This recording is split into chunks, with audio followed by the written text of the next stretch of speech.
The views, information, and opinions expressed during the following program are solely those of the individuals involved and do not necessarily represent the views of Access Communications, its representatives, or its employees.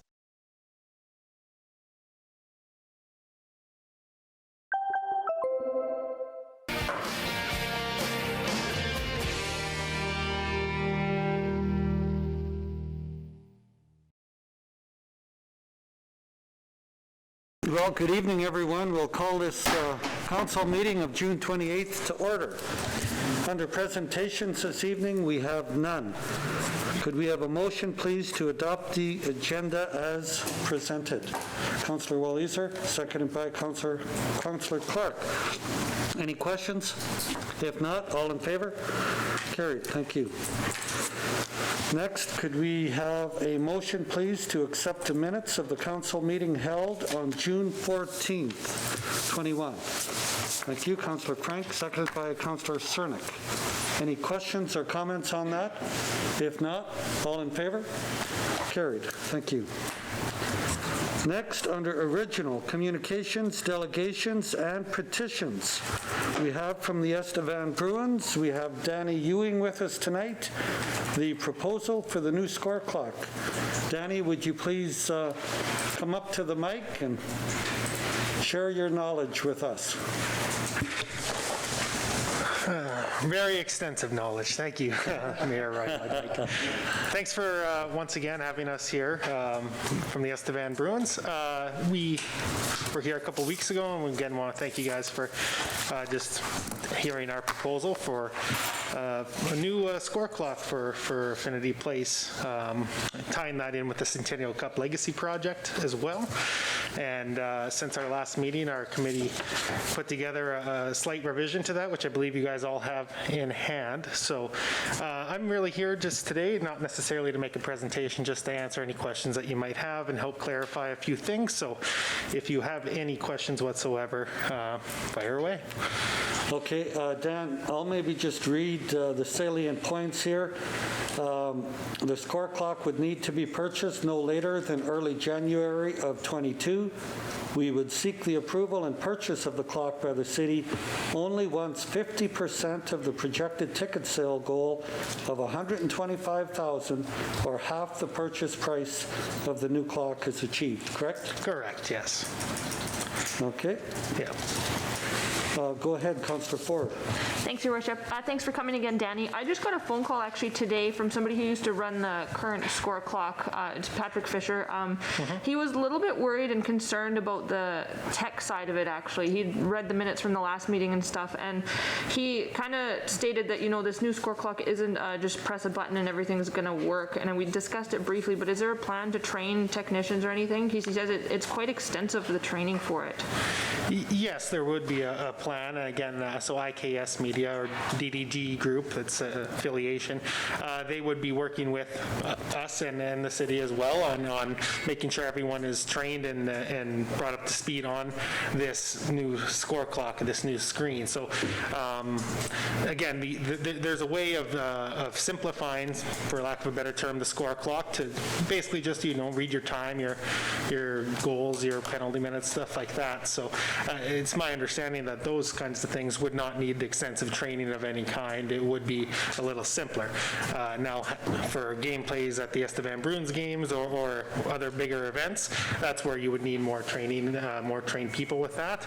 And I believe, I wasn't here when the current score clock was installed, but I'm certain that there was some kind of whether they hired a dedicated person or there was a training for a few people that were able to operate the score clock. It would be a similar kind of thing where once it's installed, there would be that there would be a designation again from our hockey club, but as well, since it would be a city-owned asset, that the city would have people that would be able to own, operate, and maintain it, so on and so forth. And once again, with IKS Media, they've spoken at length about the first year of it being installed. They understand that that's where a lot of the questions, the kinks, all that kind of stuff would get raised, and their 24/7 support in that realm as well. So it is a a new and more enhanced score clock that would require training, but there was a simplified version of it as well that would be not as, something that any mom or dad could do.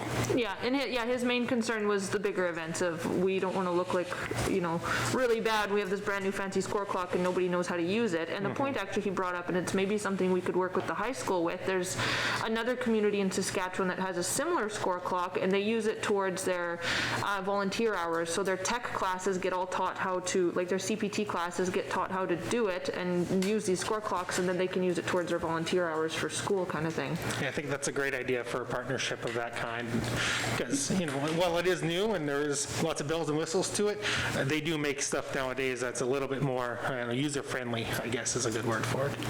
Yeah, and that's a good point, Councillor Ford. In fact, when we had the first clock, Robert Godfrey, who was still in school, he transitioned over and helped out and became very knowledgeable and was probably one of the best people on the clock that we had. Still helps out from time to time. Yeah, exactly. Okay, Councillor Groba? Thank you, Your Worship. So basically tonight, I like this proposal better than the last one. I like the fact that you guys are committing to at least selling half the purchase of the clock. I think once we meet the halfway goal, it'll hopefully be clear sailing to the final goal, and I'm quite confident we'll be able to get there with the support of Estevan and surrounding communities. So tonight, basically, can we just move this into maybe a November meeting, and we can bring it up again at that time? Or we can make the motion that once half the money is reached, we move forward. Yeah. Or are you done? I'm done with my comment. Yeah, I just wanted to see if we wanted that motion tonight or if it was just for moving it towards budget. Yeah, I think the whole idea, probably, Councillor Groba, was to have the peace of mind that, and for the Bruins themselves as well, and the people raising money for the Centennial Cup, that once they reach that then they're entitled to move forward from that point. To give them the peace of mind, is that not right, Dan? Yeah, that's something we, obviously, in our first proposal, some hard figures like that weren't included, and we think that we believe that we will do an excellent job in reaching our goals already, but now having set these target goals of a certain amount of money or percentage, that once we reach those goals, we're fully committed, obviously, to moving forward the new score clock, and any concerns of not having a season or pandemic-related things should be alleviated by that point. Yeah, I just like to wait and hear a few more comments before I make a motion. No, that's fine. The whole idea was for the legacy project from the Centennial Cup, what would that go to? Well, now we know it's a clock, and now we take it a step further. With half that money raised, then we can move forward from there. Yeah, and then by the time it's installed, right before the Centennial Cup in May, the thought is that our sales and our revenues will already exceed what we need to pay for the clocks. Exactly. Okay, Councillor Walliser, then Councillor Frank. Thanks, Your Worship, and thanks, Danny, for providing those hard figures. I think it's difficult because nobody wants to turn down a gift, but this is a gift with a bit of risk associated to it.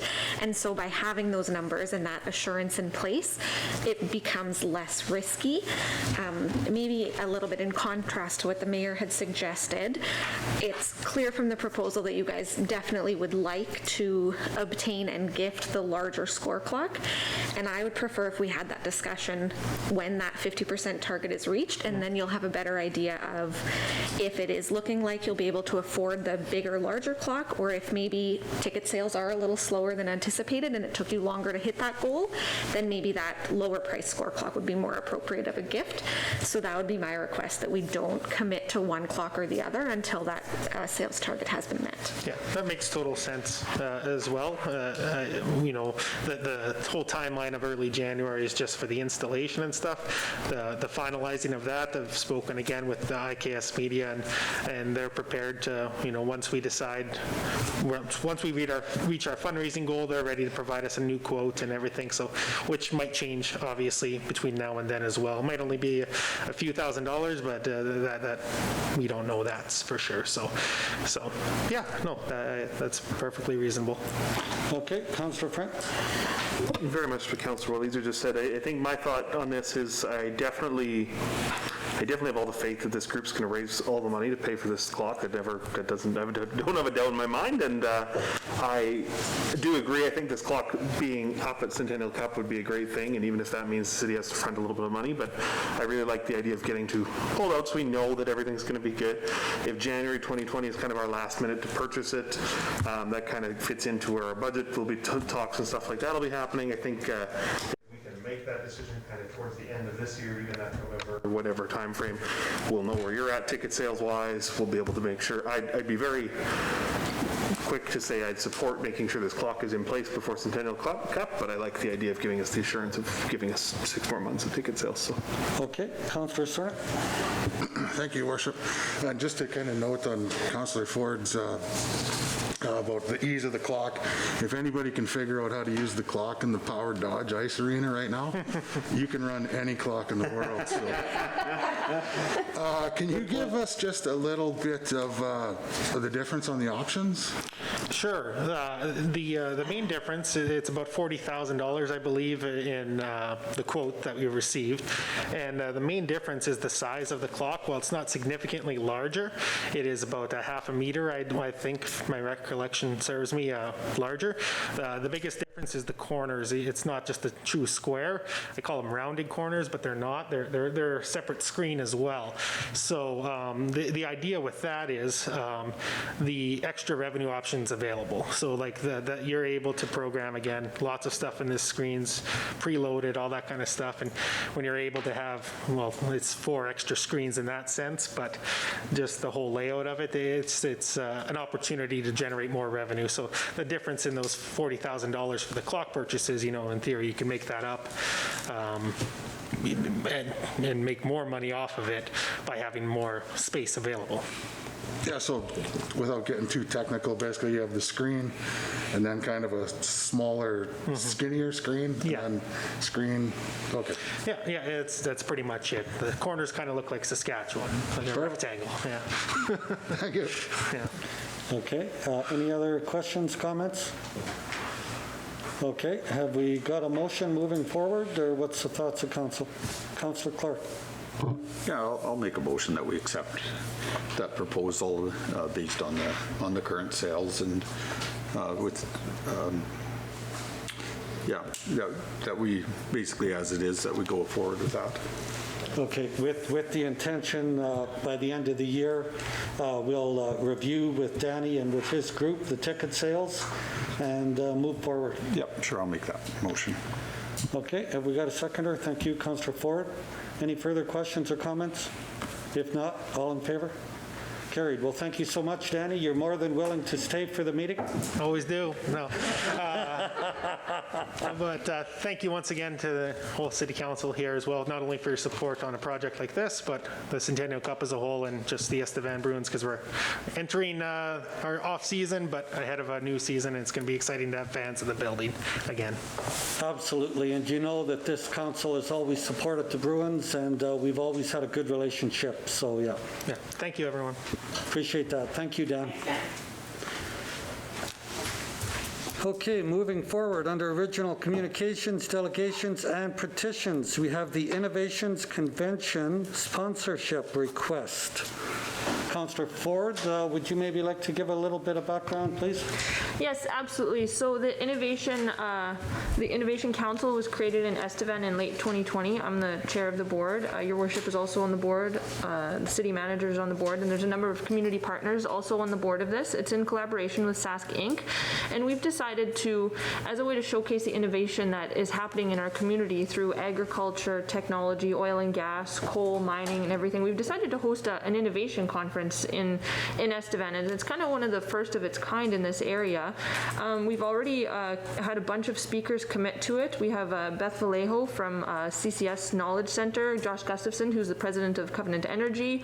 One of our there's a big list here. It's on our council package if anybody wants to take a look at it. One of the biggest is our keynote speaker, who is Jeff Sanquist, and if anybody doesn't know him, he's actually native to Estevan. He used to live here. He is now the corporate vice president of Microsoft, and we presented him with this opportunity to come and speak, and I don't even think he we thought about it. We didn't get the words out of our mouth before he was like, absolutely. We have a number of people already committing to come to this. The convention is going to take place October 26th, 27th, 2021. We're going to host a trade show in Affinity Place around the concourse kind of thing, in the walking track, for people to come and display what kind of technology innovations they've been creating. If anybody has any patents or anything that they would like to come and showcase in our community, that's something that we would really like people to come out and look at it.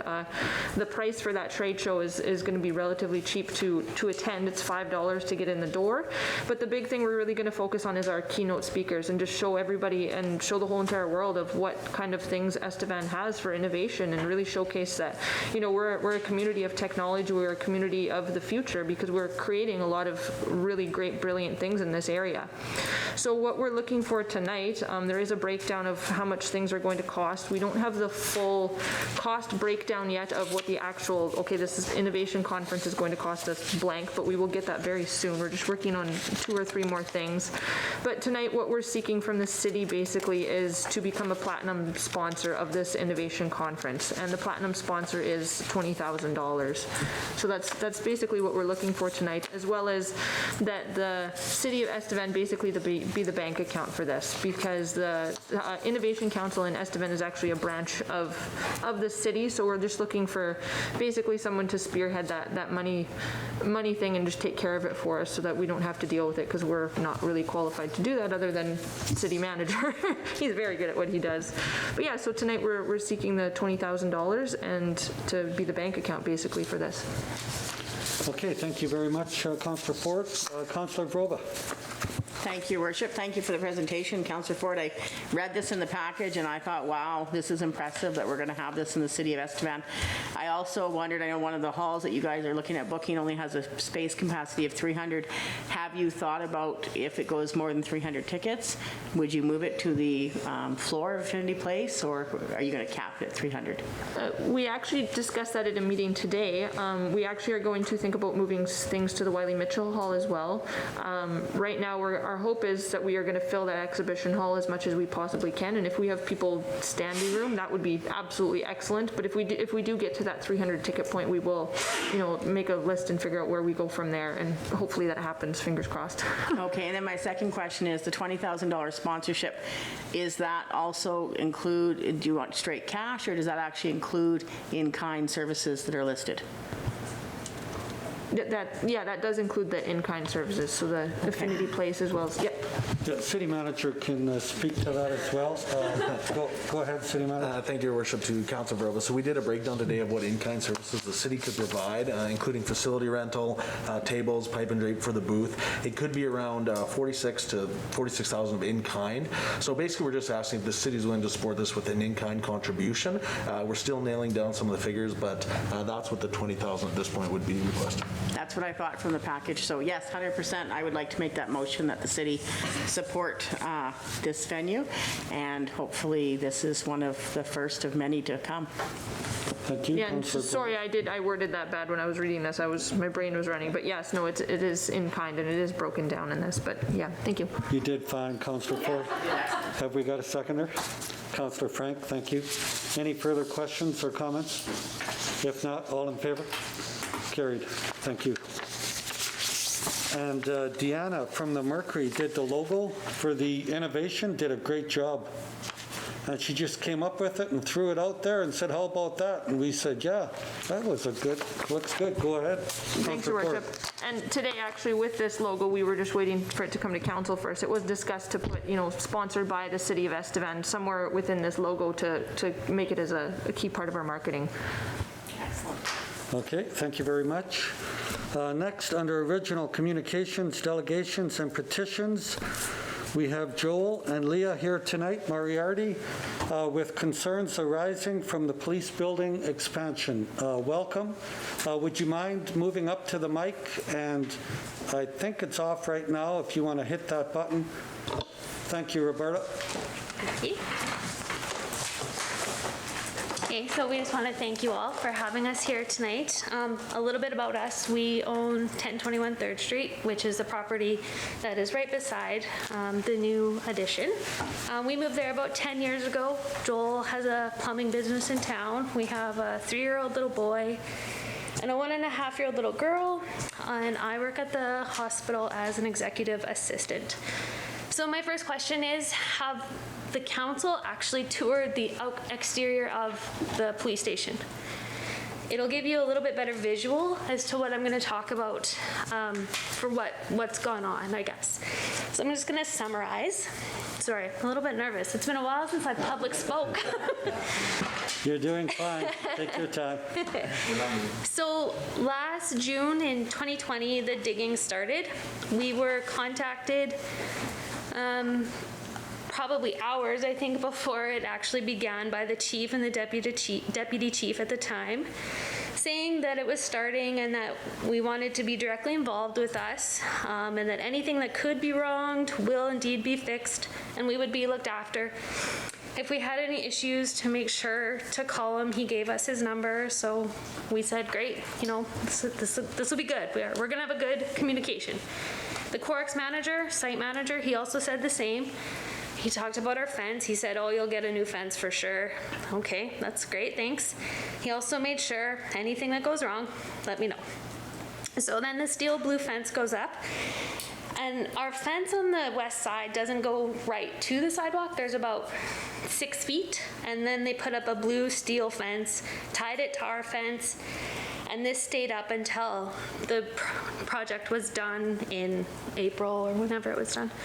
So then they dug the hole for the basement, and the actual basement is about 1/3 of the size of the hole, and it is on the side closest to the existing police station. They dug so close to our property that you could see the fence posts that were dug in 2 to 3 feet. So our whole fence was basically exposed. It stayed up for a little while, but then, 3 weeks, maybe 2 weeks, it fell over. Over half of it fell over into the hole, so this was the end of June. Corex put it up by bracing it with 2x4s across the back and setting it on our concrete. When Norm, Rod, and Jade came in the spring to look at some of the issues, it was still this way, so they can vouch for that. Once the basement was being built, it was the backfilling. Hours and hours of tamping, truckloads and truckloads of dirt. This was noisy. This was just a long process. I have obviously 2 little ones, and this was not fun for us. And at this point, we also noticed some cracks in our ceilings, to which Jade also had a look at when they came over in the spring. So we've moved on. We're into about fall, late summer, fall. The scaffolding is, well, not quite. The scaffolding hasn't quite gone up yet, but they're putting up the styrofoam blocks for the wall. So then these are filled with cement, which is part of the pouring process, and then there was overflow. The west side of our house, where we have our fire pit, barbecue, lawn furniture, kids' toys, were all covered in concrete. Our walls had spillage, everything. It was a pretty big mess. Our concrete was stained. To address this, Corex sent over a guy with his mop and his pail of water, and he wiped it. But you could see exactly where he wiped it. And it was still there this spring until we had the house cleaned, thankfully by the city, and I had to clean the fire pit and the barbecue. Just give everything of my kids' toys. We couldn't play, we couldn't do anything, I had to clean. So then the scaffolding is starting to go up. So if you've toured the exterior, you'll see there's not much room between there. There's very little room. There's probably an arm's length between. So the scaffolding just fit. It was huge. It was right, we used the west door, so that's what we saw. So then the styrofoam blocks that they used and then the concrete went in had to be scraped off due to, believe, by a fire code of sorts. This created a huge mess. Styrofoam is everywhere, was and is actually still everywhere. And during this process, Joel and I would have to pick up the pieces of the garbage that came into our yard on the daily in order for us to go outside with our dog and our kids to just to play, just to not be a mess. And like I said, this was done daily, and the evidence of the styrofoam is still lingering in places. Joel used his leaf blower almost daily and just shoot it along. So then the roof started to go on. This created probably one of the biggest safety issues that we endured. Literal pieces of metal, scrap, screws, tin were in our yard, on our concrete.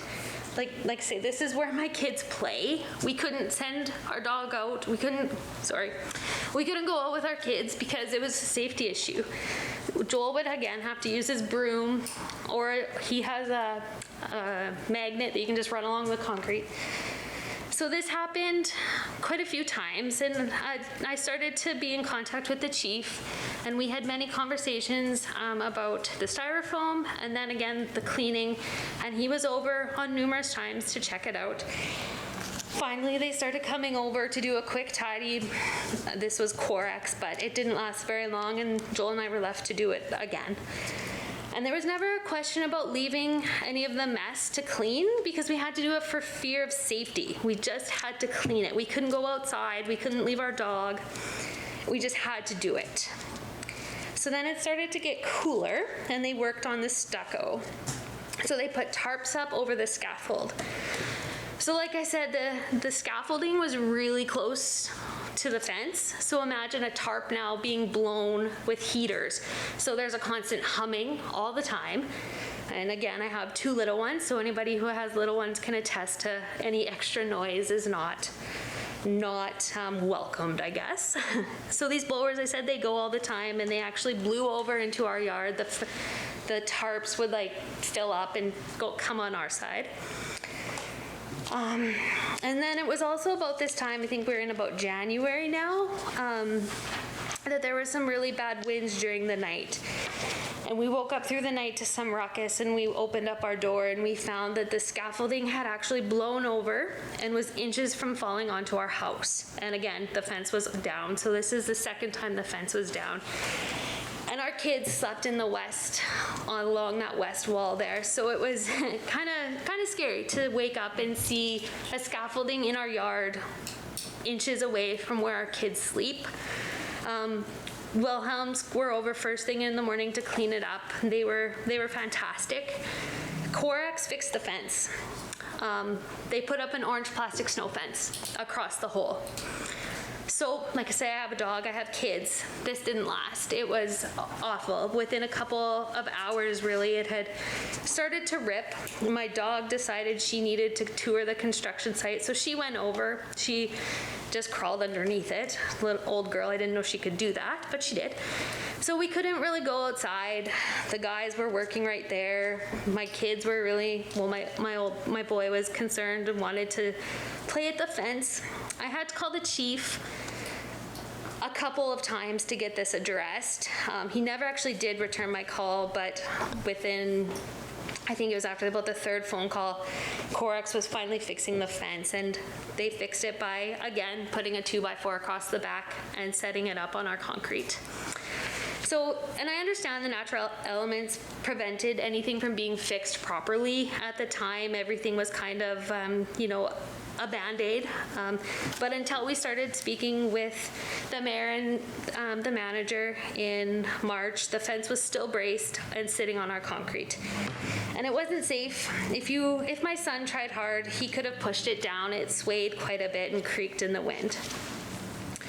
So we've started to do some finishing work. They've moved on to the other side, so things kind of quieted down, I guess, on our side of things. But there's 3 LED lights on the side of the building that are so bright we actually had to put tint in our windows to sleep at night. And when you sit around the fire, you pretty much need to wear sunglasses because these lights are so bright.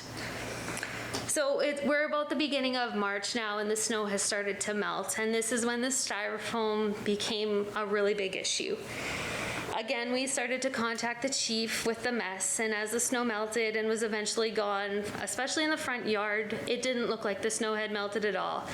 But it was indeed a blanket of styrofoam mess that was littered all over our yard. We tried calling the chief, and we were in an email thread with Corex, and someone was gonna fix it and blah blah blah. And at this point, I just started doing it myself because I couldn't bear to be seen with this mess in our yard. And finally, the chief and Corex sent a local laborer over to clean it, who she might as well have just stayed home. She came over with her garbage bag and cleaned for maybe half an hour, picked up the pieces that had made its way into the front yard again. And again, we contacted the chief and Corax and they sent her over again, but at least this time she came over with a rake. But as I had said, I'd already done this numerous times, so I made her job quite a bit easier and she was the one getting paid. And each time it got a little bit better, but there's still pieces of styrofoam that are evident in our yard. And this went back and forth for a couple weeks. And things started to go silent. Neither the chief or Corax were replying. And among the mess of styrofoam, we still had questions about what was happening between the buildings as we were dealing now with runoff from the winter melt and rain. And it was making yet another mess for us on our side. And we had questions about the front and how awful that looked and the mounds of dirt and just mess that was left behind. There's mounds of cigarette butts. It was gross. It was just a big mess. And then we have grass on the in between that was pretty nice before as we had just done it. And it's been ruined. So we just had some general questions as to, okay, what now? What are the finishing things?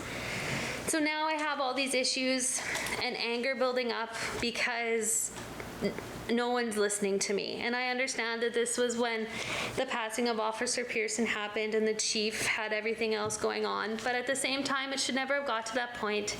And he made the promise to look after us during this whole process and everything we would be taken care of. It was at this point that I sent the email to the mayor, who responded immediately to us, and we set up the meeting with him and the manager. At our meeting, we've basically talked about the above mentioned and started to make a plan to right some of our issues. And shortly thereafter, we heard from Norm, who came over to look at things with Rod and Jade, and we appreciate the work that they've done, as they've taken care of quite a few of our concerns already, but now we have issues that they simply can't take care of. And like I said the other night, I was sitting there and, you know, we have a beautiful fire pit and Joel and I were chatting and I literally had to put on sunglasses to sit outside around my fire pit because it is so bright. There's always something that comes into play with the building beside us. We walk out our door, like I said, we use the west door, and we're greeted by two large windows on the left and the right. And we understand that those are the offices for the chief and deputy, but that's what we see when we look out our door. There's a camera on the west side of the building that's to be set up to watch if people are going through. And that's slightly unnerving, not knowing what can be seen on our side of things when it's so close together. And when people come over and sit in our yard, what do you think they talk about? They talk about the building. When people run into us in public and around town, what do you think they ask us about? 9 times out of 10, we're asked about the new police station and how literally that must suck for us, for lack of better explanation.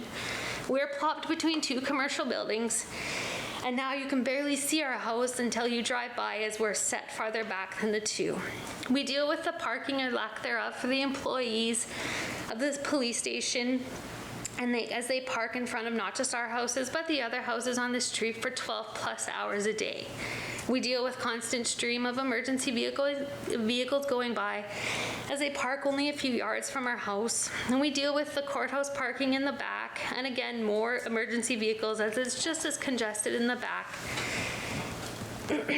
There's been many things go wrong with this whole project, and we shouldn't have had to fight to make things right. Nothing was wrong before, and it's so disheartening to have to come here and speak to you all to try and make better what was wrong. Yes, we're thankful we have a new police station. That's great, and there's going to be more employees added going forward, so that's going to make more issues. But these things have highly affected the safety of my young family. It is beyond frustrating to have to fight tooth and nail to get back to where we were before it all started. A year later, I shouldn't be meeting here with you to try and come up with what's going to happen. So Jeff asked us in one of our meetings what we would think compensation would be. It's never once been about compensation. It was something that we had to do. We couldn't leave the mess in the yard. We had to put in the hours to clean it up. And it's hard to put a number on it. We just don't know. And we want the city to know what this has done to our property and, more importantly, our home. Like I said, we've been there for 10 years, so we've seen some changes to the property beside us. We moved in and we had neighbors. And then we had a parking lot, and then we had a big hole, and now we have this obnoxiously large building that's so high and so big. We were shown the plans at the start, and you're like, yeah, you know, you see it, and you can't realize how big it actually is until it's there right in front of you. We just want the city to do the right thing for us and make sure that our property is in better condition than it was before this started, at the very least. Perhaps maybe a significant discount in our taxes for the next couple of years, or the talk of purchasing our property. And on that, Joel and I want to thank you for hearing us out here tonight. Okay, thank you very much, Leah. Joel, any questions or comments? Councillor Clark. Thanks, Your Worship. Thanks for coming tonight. First of all, I want to apologize that happens. I mean, it's you're in a construction zone, and it's one thing for us to say, yes, we'll fix everything up. It's another thing to say, how can we make up for what we've done to you for the last year? And that's probably some of the discussion we're going to have after hearing that, is what we can do. So I appreciate what you're telling us, and I also understand the length of time and what you've gone through in this time has been, it takes over your life, because all of a sudden every day there's something going on and that. So I'm certainly taking what you said today in consideration. I'm sure we'll have some discussion, and hopefully we can make something right here. And like I say, I do apologize for that happening. Thank you. Okay, thank you, Councillor Clark. Any other comments from council? Councillor Vroba? Thank you very much for coming today. I enjoyed the presentation. I enjoyed being able to hear. We have been getting some updates recently, so we just recently became aware of the situation. As you said before, it was being dealt with by the police chief at the time and Corax themselves. So I do hope that with some discussion, maybe we will have to talk with you guys at a meeting and find out exactly what else is needed. I know we got some things here, and it seemed like most of it has been done to your satisfaction, but I think there's still a few items that need to be rectified, and the fence would be number one, and the ceilings too. So. Yeah, we do appreciate, like I said before, once we contacted the mayor and the manager, things started to go quite smoothly, so we do appreciate that. It's just a larger scale that now it's come to. Yeah, so I think at this time tonight, though, we are on the right track of making sure that we move forward. Is that what your goal was tonight, though, was to make sure that we continue to make sure that those improvements are done? Pretty much. And then if you're with contact with the city manager to make sure if there's any deficiencies that... We just wanted you, the council, to hear from us how it's affected us, and just, it's been a long year. We never expected that this would happen, and now it's just greater than what we ever thought it would be, and we wanted you to hear it from us and how it affects us and our kids and just on a greater scale, I guess, personally put it. And if you haven't, I really encourage you to tour the exterior of the building. It'll show a lot of what I've said. It'll put it into light exactly what I mean. You'll probably see 6 to 8 of us touring up there after a little later. We'll come by for a fire. Yeah, we can. Yeah, we don't need a fire. It's bright enough. Yeah, definitely we will be coming by and checking that out. Well, again, thank you very much, Leah and Joel. I know this hasn't been easy. It's been a very unfortunate time. You have put a lot of labor in on your own, and we'll discuss that. Obviously you should be compensated for some of that. And I know as far as the light, we've been talking about putting shades so the light does not go into your home but straight down. And then, it's so close to walk through, it doesn't have to shine out. It can shine straight down, and that'll meet the police services needs. So, things like that we can absolutely do. And you could even probably have one light. They are crazy bright. So I think if you could test around, even not having just all 3 of them, but I think there's some better options there than what's there for sure. Good point. And again, we apologize for all of the inconvenience that you've gone through, and we will keep up our dialogue, and we'll bring this to fruition. Thank you very much for hearing us. Okay, thank you. And you're both more than welcome to stay for the meeting. I ask this of everybody. We never get any takers, but okay. Thank you. Yeah, good night. Okay, moving forward under original communications, delegations, and petitions. We have the TAPT grant allocation for 21-22. And this will, City Clerk, this is for Smile Services, right? Correct. And it's an increase, which is always welcome, to $84,538. So, Council, City Manager, you'd like a few comments? Please go ahead. Thank you, Your Worship. Just to clarify, this is a flow-through fund where we get, these funds come through the city and then they're distributed through the Transit Disabled Program. So if people review the budget, this is a revenue stream and then an expenditure to Smile Services. Right, it's in and out of our books, right? Yeah. Okay, thank you, City Manager. Any questions or comments? Go ahead, Councillor Walliser. Thank you, Your Worship. I am the council-appointed board member for Smile Services, and part of how this annual grant is determined is based on ridership. So lots of people felt uncomfortable using the service during the pandemic, or many services just weren't being offered and ridership was down. But now that programs are opening, Smile Services is up and running, available 7 days a week, and as those memberships rise, then so does their funding provincially. So really important to get out and use the wonderful service that we do have available in our community. And I guess the only caveat to that, Councillor Walliser, you have to be disabled or elderly, right?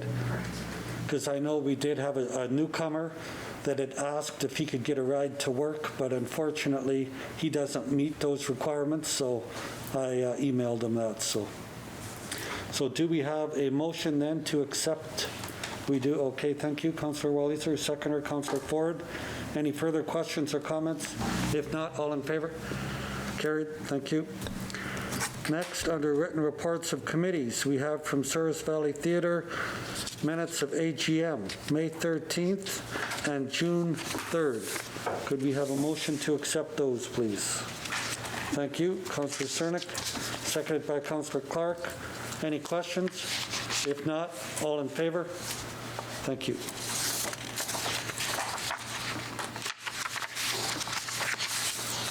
Okay, under executive reports, we have from the Leisure Manager the tender for the Pathways project. We have the concrete for Pathways, ES04-21, asphalt for Pathway, ES07-2021, ES08-2021. And we have Rod here with us and Kafloum. Thank you, gentlemen, for both being here tonight. Would you like to come up to the mic? Or one of you, perhaps, whoever wants to do the talking tonight?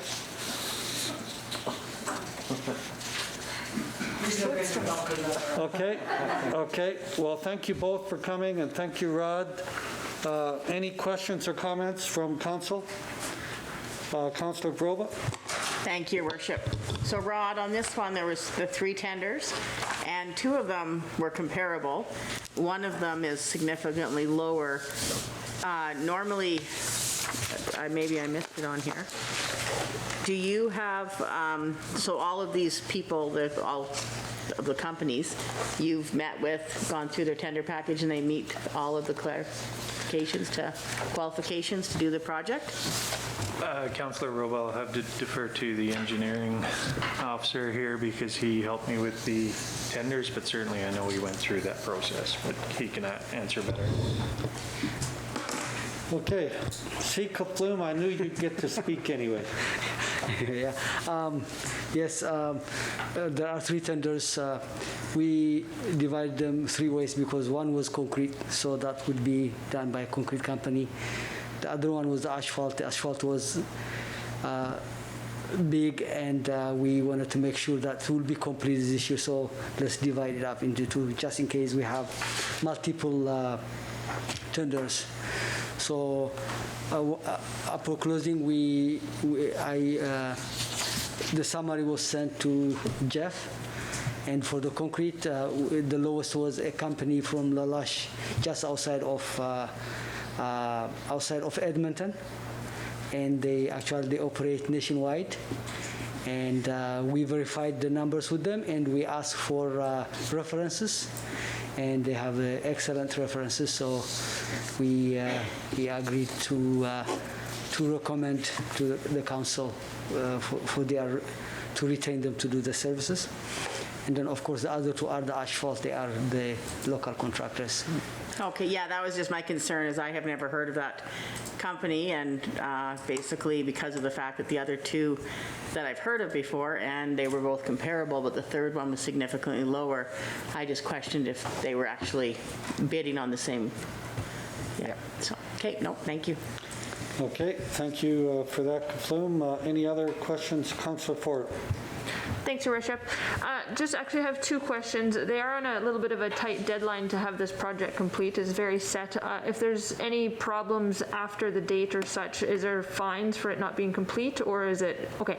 And then my next question is there any kind of, two of these companies are out of Alberta, one of them is local, as we see. Is there any, it's not really warranty and concrete work, but if there was something to go wrong, 6 months down the road, is there some sort of confirmation that something's going to be fixed if it was an error on their part, or is there, how does that work? So Kiflam could better speak to the engineering standards, but certainly it's in there that it must be CSA certified concrete used. There's always a risk with anything, whether it's structural, whatever, that it could fail at any time, but we've done everything we can to make sure that it is certified concrete that goes on any surface here in the city. And we hold back 10% of the whole project, and then we have warranty for 1 year.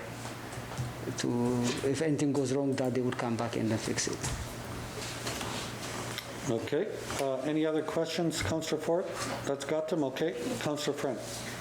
Thanks, Your Worship, and this is probably to more yourself and the city manager, just because I know it's going to be the first question asked is, with this being a tender and as falling under the Western Trade Partnership, is what that falls under, correct?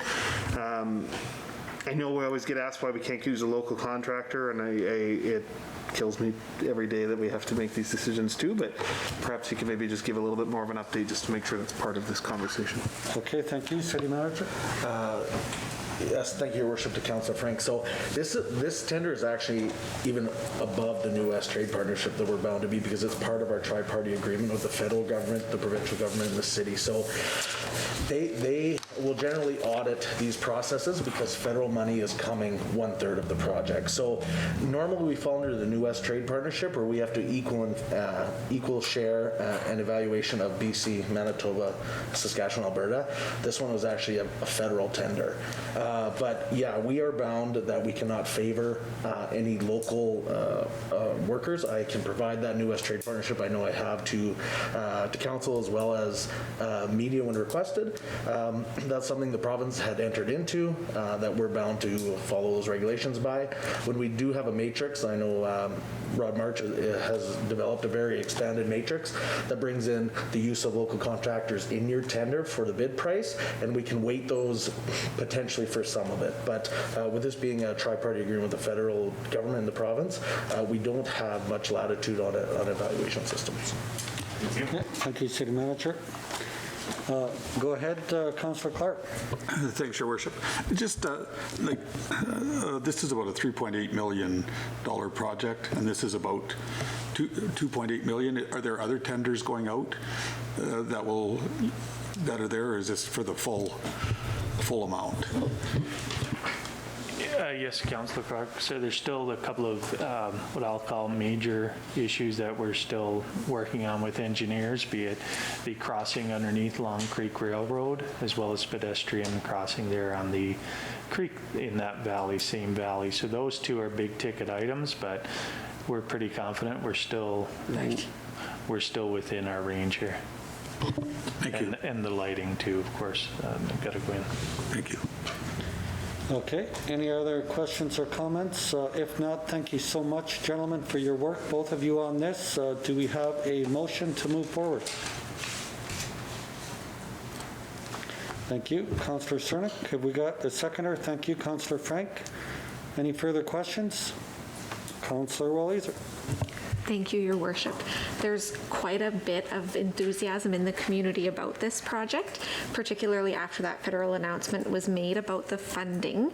A question that I keep receiving is, when can I see a picture? When can I see a map? Now that the tendering process is done, is this the appropriate time to begin filling the community in? Here it is. No. We, after the tenders were put out, there's a few changes that had to be made so we can be within our budgets and everything like that. So kudos to the engineering staff who have helped me out so much on this project. But in the last couple of weeks, or last week especially, we've been rejigging all the numbers, the pathways in particular, the segments of pathways. So there's quite a few changes to make the numbers work. So that's why we haven't released that, only because someone may say, oh, I thought you were building it here. I think, bearing any negative comments or any opposition by our First Nations consultation process, I think we're in a place now where we can release the final draft of where we intend to go.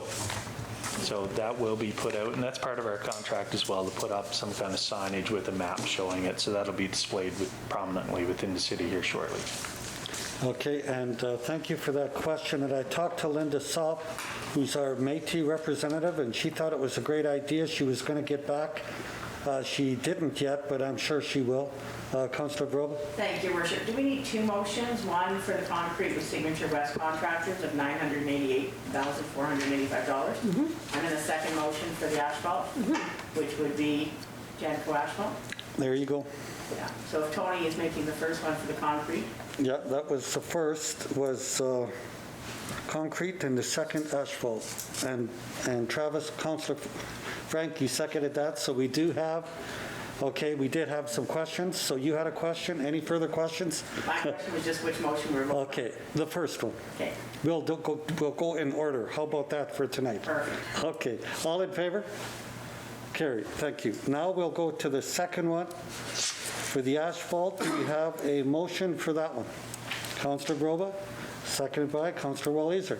Any further questions? If not, all in favor?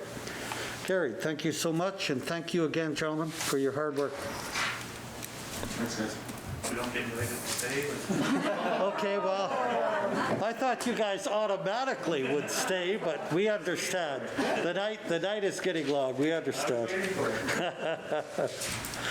Okay, moving forward, we have from the city manager, third-party grant policy. Now, we've gone over that quite a few times, but don't be afraid to make changes if you want this evening. We'll open her up. Any questions, comments? Councillor Walliser. Thank you, Your Worship. One piece of feedback that I did receive was that some of the third-party groups listed, which included Estevan Art Gallery and Museum, Estevan Arts Council, Souris Valley Museum, and Souris Valley Theatre, the impression they received after the first look-through was that they would now have access to all city facilities for free. So I thought perhaps we would want to tweak the wording to make sure that that isn't the case. It's not the case, right? Yep. Just for clarity. Yeah, no, I appreciate that, Councillor Walliser. The other feedback that I received was that groups were hoping for more details, whereas this still is more of that overarching decision-making tool. And so our goal is to use this in collaboration with the groups as we enter the next budget process, and that's when they'll receive that really detailed approach. Yeah, thank you for that. We'd like to try to simplify it and give them the comfort level that they'll get the same funding for 3 years instead of on pins and needles. So I think that's a positive. Thank you. Any other questions, comments? Okay, do we have a motion then with that change to accept the third-party grant policy? Thank you. Councillor Walliser, seconded by Councillor Cernick. No further questions. All in favor? Carried. Thank you. Next, we have the building permit reports for May. Could we have a motion to accept those, please? Thank you. Councillor Cernick.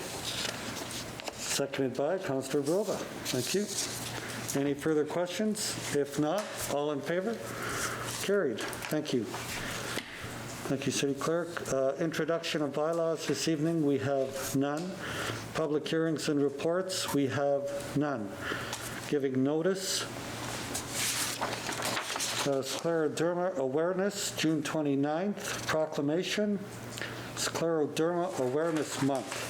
Scleroderma is a rare chronic disease that affects the immune system, connective tissues, blood vessels, skin, and internal organs, such as the heart, lungs, kidneys, intestinal tract, and esophagus. And whereas scleroderma is often painful and can cause disfigurement, disability, and even death, and whereas scleroderma occurs in 1 in 2,500 Canadians and affects women 3 to 4 times more often than men, can also affect children, and whereas there is no known cause or cure for scleroderma. Now therefore, I, Roy Ludwig, Mayor of the City of Estevan, do hereby proclaim the month of June Scleroderma Awareness Month in the City of Estevan and ask our citizens, organizations, and institutions to recognize June 29th, 2021 as Scleroderma Day and join in its observance. I urge all citizens to support and acknowledge those living with scleroderma by joining the virtual awareness campaign and activities and with the raising of the flag, bringing awareness and hopes of better treatments and one day a cure.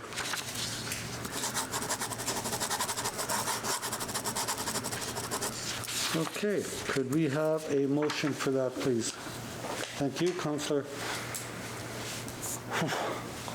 Yeah, no, it was Councillor Walliser, seconded by Councillor Clark. Thank you. Any further questions? I just had to catch my breath after all them scleroderma words. All in favor?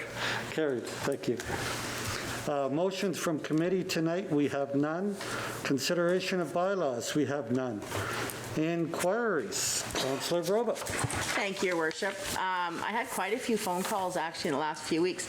A lot of them have been about unkept properties. There's a lot of properties people are phoning in about. Some of them are repeat offenders. So fortunately, we do have bylaw looking into quite a few of them, if not all of them, hopefully within the next couple of days. So if people could just do their part and mow their lawns before bylaw has to come over and check up on what's going on there. And the other thing is a concern with speeding, which has been brought up at the to the acting police chief currently today.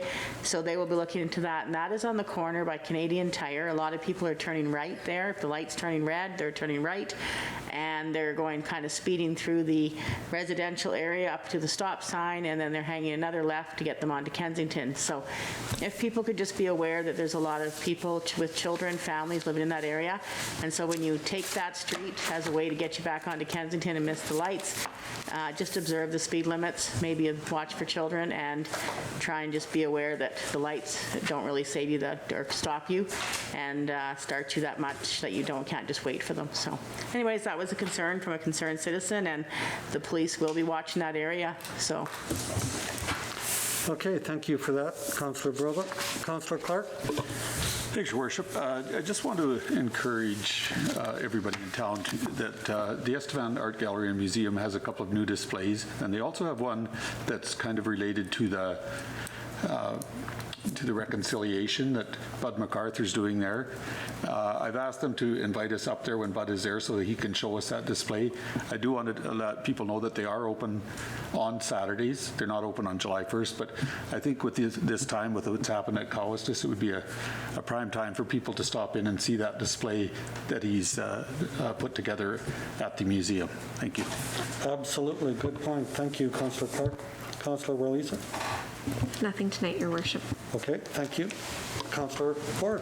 Thanks, Your Worship. I also actually had 2 phone calls about the Peterson Drive area by the Canadian Tire there, and actually people speeding on Heritage Drive as well, just that intersection. So the 2 people, or a couple people that I talked to, had asked that the police do sit out there in the mornings, usually about lunchtime-ish, so they were asking if the police could go sit out earlier in the mornings, that the pre-work rush kind of thing, or something just be looked at. Okay, and maybe we could even put a sign out there, you know, the speed sign might help. Yeah, for sure. And then my next, in light of everything that's happened in Cowessess also and everything else, I've been in talks with the Métis Nation Estevan Local 25, and this was in talks before, but they were pleased to present a Métis celebration on August 28th, so I'd just like to let the community know. It's going to be at the Wiley Mitchell Hall. There's going to be a trade show in the afternoon, a bunch of demonstrations, there's going to be activities for the kids, and then in the evening there's actually going to be a cabaret-ish style event with Donnie Parenteau providing music. I don't know if anybody knows him. He's done a lot of work with a lot of country stars in Canada and whatnot. So Is he from Manitoba? he's from Saskatchewan, I think Okay. Saskatoonish, but Okay, don't good. quote me on that. Okay. But no, so it's something we're really looking forward to. It's going to be a really great day. So if anybody wants to come see see just Métis culture and the celebration and everything else, it'll be a great time to come out. Okay, thank you for that, Councillor Port. Councillor Cernick. Nothing tonight, Your Worship. Okay, thank you. Councillor. Nothing this evening, Your Worship.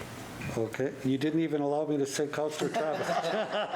You cut me off. You I saw figured coming. I'd stop you before you got Councillor Travis out or something like that, Your Worship. Okay. Oh, God. I'm trying to behave. I just want to go to bed tonight, that's all. Let's get home. Okay, thank you, Councillor Frank. City Manager? Nothing, Your Worship. Okay, City Clerk? Nothing, Your Worship. Okay, do we have a motion to move into committee? Thank you. Councillor Ford, seconded by Councillor Frank. All in favor? Carried. Thank you. We stand adjourned. Good evening.